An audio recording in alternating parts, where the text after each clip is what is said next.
¿Cómo te va, Julio? Gustazo, como siempre. Bueno, Julio, voy a agarrarme de un término, después seguimos. Suponiendo que Roberto Feletti se sienta con el sector empresario y le dice, bueno, señores, se pasaron de rosca con el tema de precios, más allá que tenemos que... Después te voy a preguntar otro dato, ¿no? Que lo escuché de Hernán Lecher, la estructura, pero lo dejamos para después. Pero dejo el título. La estructura de la Secretaría de Comercio Interior, ¿sí? La estructura. Si hay gente, hay una estructura que conoce la cadena de valor. Pero Roberto Feletti se sienta con el sector empresarial. Muchachos, ¿por qué tanto? Aflojen un poquito, ni siquiera le dice mucho. Bueno, cuando visualizan estas fracturas, ¿el sector empresario ya termina marcando agenda? Mirá, la realidad es contundente. Si vos mirás la distribución funcional del ingreso, cuánto se llevan ganancia y cuánto se lleva salario, eso lo acaba de dar el INDEC. El crecimiento de más del 10% del 2021 hizo que se acrecentaran la apropiación de ganancias y se deterioraran los salarios. Guzmán dice, hay consenso en el gobierno que los salarios tienen que ganar a la inflación. La realidad no dice eso. Puede ser un objetivo, queda bien decirlo, pero la realidad de los números dice lo contrario. Y el orden económico, el capitalismo, es una anarquía donde el que puede sacar, saca. ¿Viste el juego de la perinola? Sí, sí, sí. Si a vos te toca... Pues para el juego de la perinola, querés decir... A ver, en el juego de la perinola, sigo tus palabras, ¿eh? Sí. Entonces, los monopolios y oligopolios le toca siempre la cara que dice toma todo. Toma todo. ¿Sí? Claro, pero es que, a ver, son las reglas del juego. La inflación es un tema de poder. Yo te pregunto a vos muy fácil, ¿quién puede aumentar los precios? El que puede. Yo soy tautológico. El que puede. Si los jubilados pudieran aumentar la mínima, la aumentarían. Sí, pero los verduleros aumentan el precio y no están tan concentrados, ¿eh? Depende, pero depende del barrio, no todos los verduleros son iguales. Hay verduleros y verduleros, depende del barrio en que estén. Pero, este programa está auspiciado claro, por verdulería, no. No, pero entendeme lo que quiero decir. Hay verduleros que pueden aumentar, por eso vamos de nuevo. No es que hay 10 empresas que son las que aumentan y ya, ahí están los fijadores de precios. Pero puedo decirte algo, sin embargo, la historia de la República Argentina les creó a los que se dedican a la comercialización de frutas y verduras la cultura de la inflación. A ver, le dicen, van al mercado central, el cajón de manzana vale tanto, compralo ahora que mañana va a aumentar un 30%. Agarra, se lo lleva y ya mañana aumenta un 30% y te traslada un 15%. Vamos de nuevo, puede, porque puede.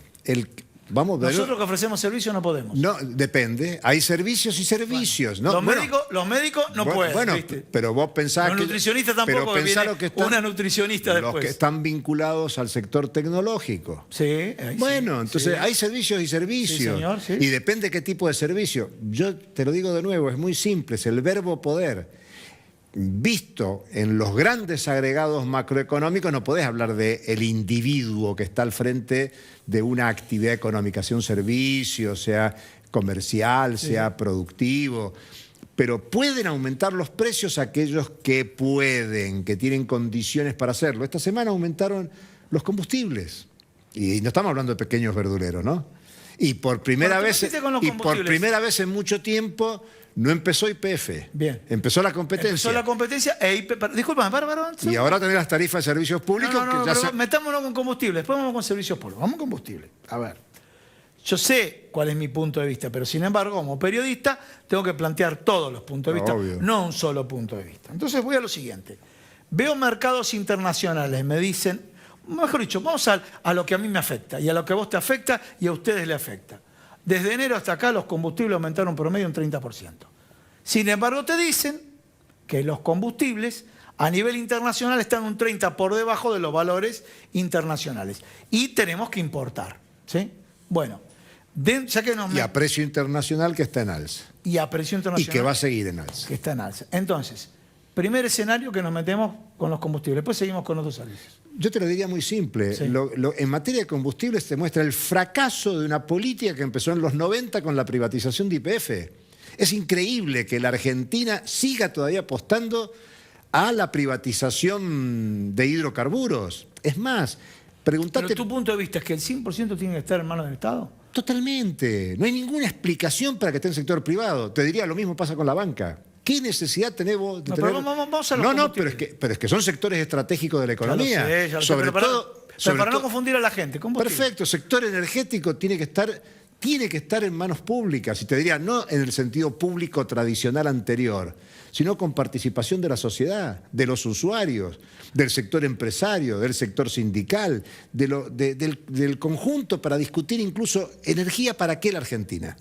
Porque la energía actual de la Argentina, primero, se está haciendo emprendimientos energéticos para la exportación, cuando la Argentina es un país que importa energía, bien lo has dicho. Sí. Y necesitaríamos Importa energía para exportar productos. necesitaríamos otro modelo productivo para discutir cuánta energía necesita la Argentina para satisfacer las necesidades de la población empobrecida.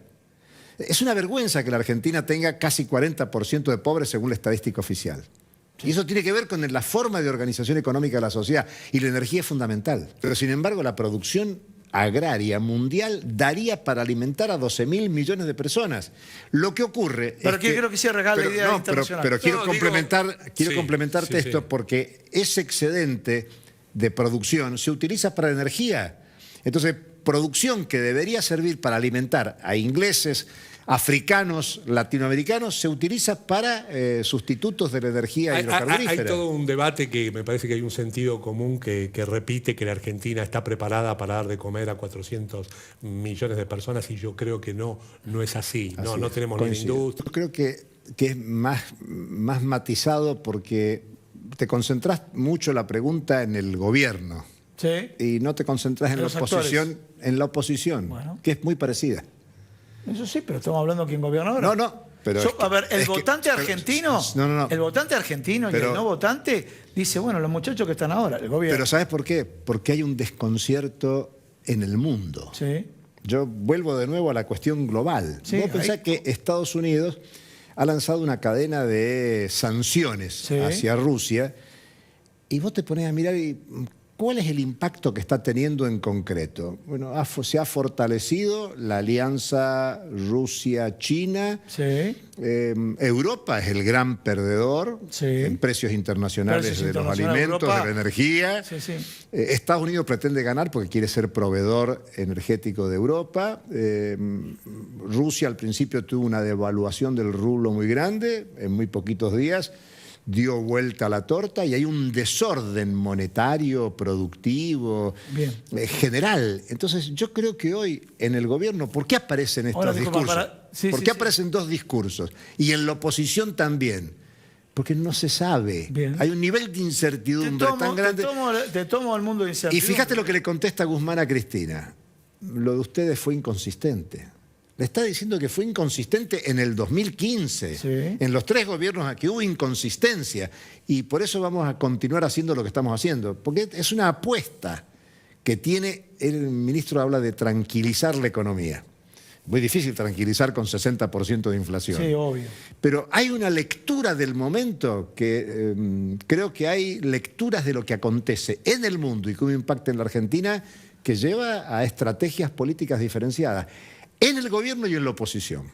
Y la sociedad lo que siente, la mayoría de la sociedad, sobre todo la empobrecida, es que la política no lo resuelve. Y por eso vamos de bono tras bono hasta el triunfo final.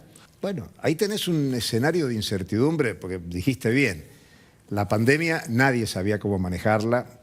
Yo creo, y lo hablábamos con Gerardo antes de entrar, hay una tendencia global a salir de las restricciones económicas, de los cierres, porque, bueno, se demostró que vamos a convivir mucho tiempo con esta pandemia o con otras pandemias, con otros problemas, y la economía está en un momento global de desaceleración. El Fondo Monetario, su último informe dice lo que habíamos pensado que íbamos a crecer en enero, vamos para abajo.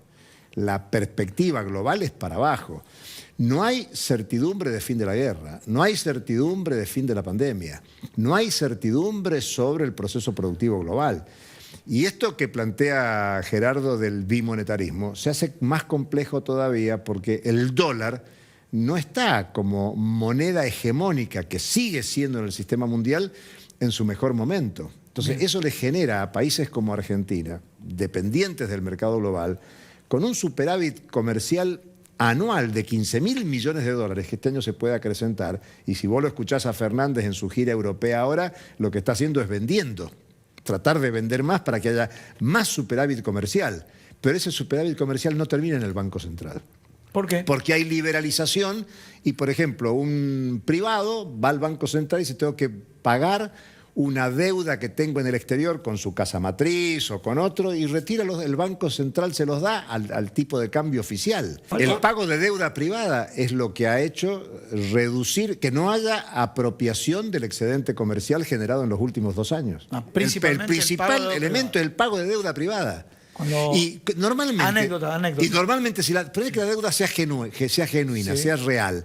Lo más probable es que si vos pedís deuda en el exterior, el banco de afuera o quien te dio la deuda te verifique los activos que vos tenés afuera. Con lo cual no necesitas que el Banco Central te dé esas divisas para cancelar tu deuda. Vos podrías cancelarla con tus activos en el exterior, que son casi un PBI de la Argentina. Bien. Yo te diría que lo que va a crecer en la Argentina es la conflictividad social. Fíjate la marcha piquetera que hoy está confluyendo desde todo el país sobre Buenos Aires por 3 días consecutivos, y las demandas sociales son inmensas, son gigantescas. Hasta llama la atención a muchos observadores internacionales que con los elevados niveles de inflación y de penuria social no haya un mayor nivel de conflictividad. Y tiene que ver con esta historia de los votos obtenidos en su momento en el 2019, que se deterioraron en consenso en el 2021, y ese descontento puede transformarse en crecimiento de la protesta social, de la conflictividad, que me parece que eso es lo que podrá terminar definiendo una posición distinta en el gobierno para satisfacer determinadas necesidades y no otras. Y no hemos hablado de que está por llegar la primera misión de monitoreo del Fondo Monetario Internacional. Están haciendo un monitoreo vía Zoom. Todos los días. Listo.